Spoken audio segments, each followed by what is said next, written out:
They're four words you think probably wouldn't work together. First of all, they're teenagers, so let's take it easy. But they're mutants. They're ninjas. And to top it off, these sons of guns are turtles. But this strange concept not only managed to work, but it connected with kids of many generations since the 80s, starting with the classic animated series. All the way to today, kids are still huge fans of this franchise, with the many incarnations that's come out since the original cartoon, and they're still going strong, with a planned animated movie due out in the near future. So let's rewind back to the movie that truly brought them to life. Children of the 70s could believe a man could fly with the Superman movie, and us 90s kids marveled at the wonder of seeing the Ninja Turtles actually walk and talk and fight in the real world. It caught on like fire, and they became cultural icons, even to the point where they went on a music tour. But we don't talk about that. I hate music! I think it's the worst! Let's get some pizza and rap about the 1990 film Teenage Mutant Ninja Turtles on this episode of Revisited. Huh?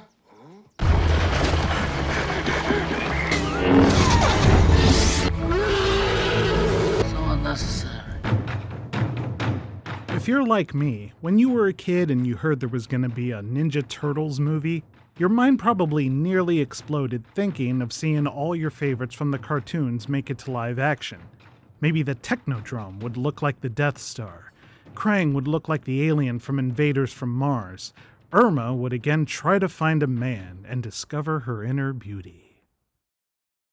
Interestingly, a lot of what made the cartoon extravagant would not make it into the movie, and instead focused on adapting the original gritty comic, which was far more minimal and bare bones when it came to the adventure. The movie itself is also very straightforward, with the film starting with the exposition of crimes of a fashion never seen before, where thieves hit and disappear in the blink of an eye. Our main human protagonist is reporter April O'Neil, who pushes the buttons of the police chief when he just isn't producing results and gives empty NFL coach-type answers. We are presently executing a plan of redeployment that will minimize response time while maximizing coordination between patrol units. It's the fact that April is a good enough investigator that she managed to connect the dots to an unusual crime ring in Japan, and that made her a target for Shredder, who is behind the uptick in crime. April is saved early on by the Turtles during a more random circumstance, as she stumbled upon a robbery and gets attacked by the thieves. Outnumbered and without a weapon, April struggles as we all of a sudden hear a whirling weapon take out a streetlight. And boom! All you needed to see was Raphael's sigh to get you excited. In a brilliant ninja sequence, the Turtles defend April and subdue the robbers in a manner that would make Batman flabbergasted. What's great is the movie then allows us to follow the Turtles down to the sewers where we see these mysterious, monstrous beings joke and order pizza. Usually movies like this latch onto the human character to be the audience surrogate, but here we spend time with the Turtles and Splinter to see how they celebrate their first battle. It's a great way to introduce the dynamic of our heroes through their family scenes. Leonardo instantly kneels before his master and bows to him amid his excitement, showing that he's disciplined and honorable. Raphael instantly admits his mistake of losing his sai and eagerly wants to retrieve it, showing how brash and hot-headed he is. Michelangelo is off ordering pizza, completely ignoring Splinter as he talks, showing how eager he is to party. And Donatello just kind of hangs out, not yet using his expertise. Later, Raphael saves April from a targeted attack from the Foot Clan and brought her back to the den to recuperate. Here, she meets the Turtles and Splinter, who fills her in on their backstory.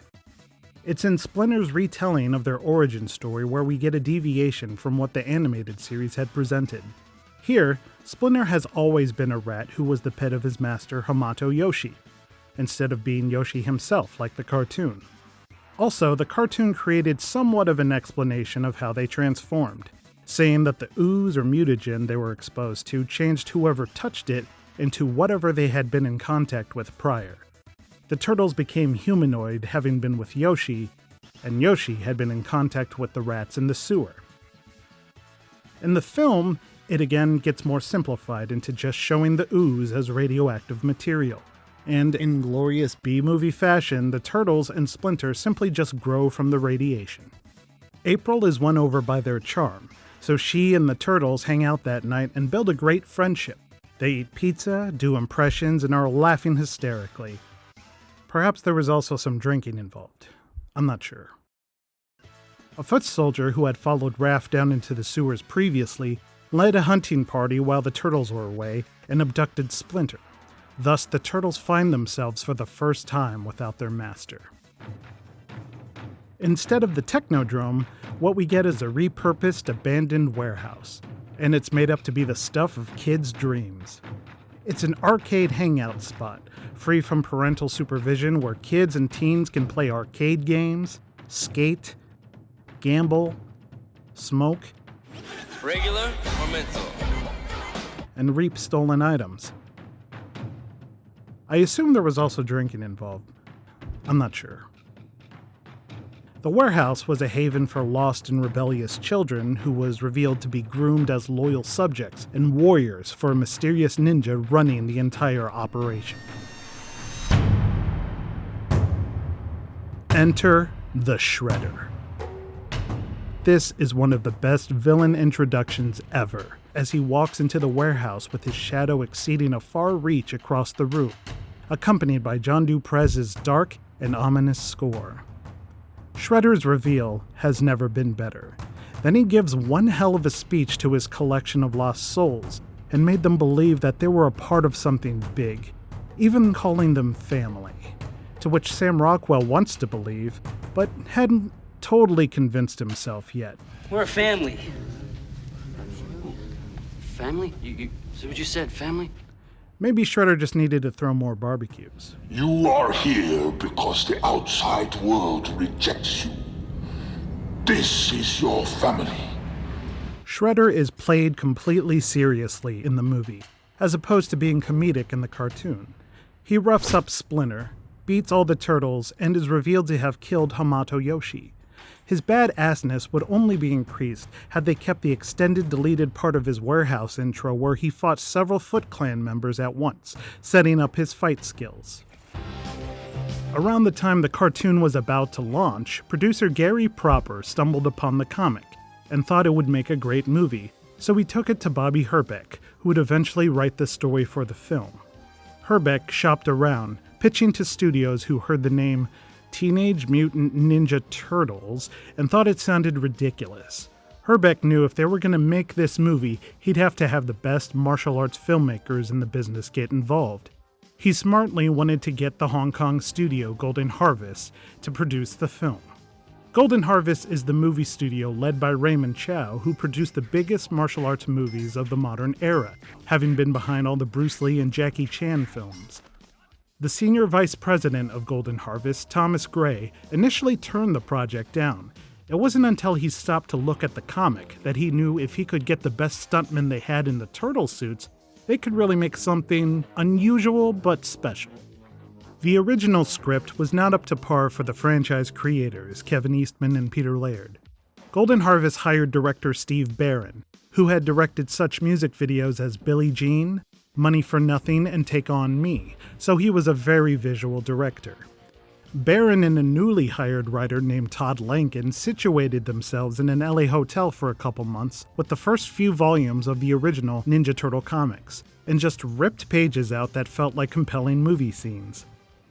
This is how we get scenes like Splinter mimicking Yoshi from his cage and learning the art of ninja that way. Scenes like the big battle at April's apartment and the antique store were lifted straight out of the comics, as well as their much-needed downtime recouping on April's old farm. The Turtles were brought to life using a lot of different elements. The suits were made by Jim Henson's workshop. That's right, the man behind the Muppets. It was a perfect fit, and they did an amazing job, especially with the movie's limited budget. The actors suited up to their neck with the turtle costumes, and the heads were using a revolutionary remote-controlled puppeteering technology to talk and express emotions. Unfortunately, this meant the actors had to deal with a bunch of wires and mechanisms around their heads, and the shells on their back were made to hide the additional equipment. The actors were carrying around about 60 pounds when fully suited as the Turtles. It's amazing they were able to get as much flexibility out of them that they did, and this especially goes for the martial arts stunt doubles. Watching it now, it's incredibly impressive to see some of the moves and acrobatics they were able to pull off under these costumes. The film had employed some of the best in their field. One of the fight doubles was Ken Scott, who was in the Billy Blank's Karate Kid clone Showdown as Ken Marks, and Ernie Reyes Jr. doubled for Donatello. In fact, they liked him so much that they created the role of Keno for him in the sequel. The voices provided were pretty on par with the cartoons. Leonardo was soft-spoken and respectful, voiced by Brian Tochi, known for Revenge of the Nerds and Police Academy. Michelangelo had the fun surfer voice, with Brady Bunch's cousin Oliver, Robbie Rist, also seen in Iron Eagle, providing the party dude's voice. In a slight change-up, Raphael had a tougher New York accent, with Josh Pais in the voice role. Come to think of it, all of them are from New York. Why does only Raph have the New York accent? And Michelangelo has a California one. And probably the most famous voice of them all, Corey Feldman makes an interesting turn as the voice of Donatello. He doesn't completely distract, but he sounds more akin to a Michelangelo voice, which is interesting since Donnie and Mikey spend most of their time together. Splinter was voiced by his puppeteer, Kevin Clash. Not Kevin Nash, that's Super Shredder in the sequel. Regrettably, we don't get a scene in the sequel featuring both Kevin Clash and Kevin Nash. That would have been a fun call sheet. Everyone's performance comes off very genuine, and you can really feel the dynamic between the brothers. They play off each other so well, which goes equally to Judith Hoag as April O'Neil. April gets you on her side quickly as she's likable but spunky. There's a subtlety to her performance where she's in awe of seeing these big talking creatures. And as their friendship grows, she becomes like a concerned big sister of theirs. The Turtles get an unlikely ally in a vigilante using sports equipment. Casey Jones is a total departure from his cartoon counterpart. In the animated series, he's a psycho who never takes off his mask, obsessed with breaking skulls with a homicidal version of a Dirty Harry voice. Hold it, sports fans. Why, you? Go ahead, make my night. Here, we've got the comedic charm of Elias Koteas. He loses his mask almost immediately as he forges a rivalry with Raphael early on. When Casey joins the group in their retreat to the farm, we get a classic love-hate relationship started with April as he shoots his comments from the hip and seems to say and do the wrong things. Their arguing brings to mind Bruce Willis and Sybil Shepherd in Moonlighting. Gosh, it's kind of like moonlighting, isn't it? Teenage Mutant Ninja Turtles was released in March of 1990, right at the peak of the popularity of the cartoon. The movie would become a smash hit with a box office total of over $200 million worldwide on a $13.5 million budget. Producer Thomas Gray had said that every studio that initially passed on the script called him up to congratulate him after that opening weekend. Then they would all slyly ask him if they could get the sequel. Gray told them all that New Line Cinema had believed in the movie the whole time and the future sequels will stay with them. In what seemed like revenge on the studios that passed, there was an extended ending where April and her boss's son Danny tried to sell the Turtles' story to a comic publisher. It's also obviously an in-joke to the origins of the property. The movie's massive success would obviously greenlight sequels. The first sequel, Ninja Turtles 2: Secret of the Ooze, came out a year later. The tone was lighter, Shredder was a lot less menacing, and he had two simple-minded giant mutant monsters he had to wrangle, much like Bebop and Rocksteady. And it also sported a rap anthem by Vanilla Ice called Ninja Rap. The third film, released in 1993, went full-on cartoon with a time travel adventure. They decided to deviate from Shredder and the Foot Clan with this entry, and the replacement villains are simple, stale historical tropes. Judith Hoag would not return for either sequel. Casey returns for a B-plot in the third movie where he babysits misplaced samurai honor guards in modern-day New York. There would eventually be an animated film in 2007 that vaguely calls back to the movies, leaving it up to interpretation where it stands in the timeline. Then there are the Michael Bay-produced movies, but we don't talk about those. All the elements came together perfectly for this movie. You had a director who respected the source material and treaded the line between adult edginess and kiddie humor. In fact, on recent rewatch, there doesn't seem to be anything quite too cheesy in the movie that's not done out of character for the sake of humor. You had the top puppeteering workshop bring seemingly impossible creatures to life, where they not only had full expressions, but they take a beating, they fight with complex moves, they eat pizza and wield weapons. On top of that, the story is straightforward and offers some great subtext about fathers and sons, and the choices we make that can be the difference between right or wrong in the face of honor and loyalty.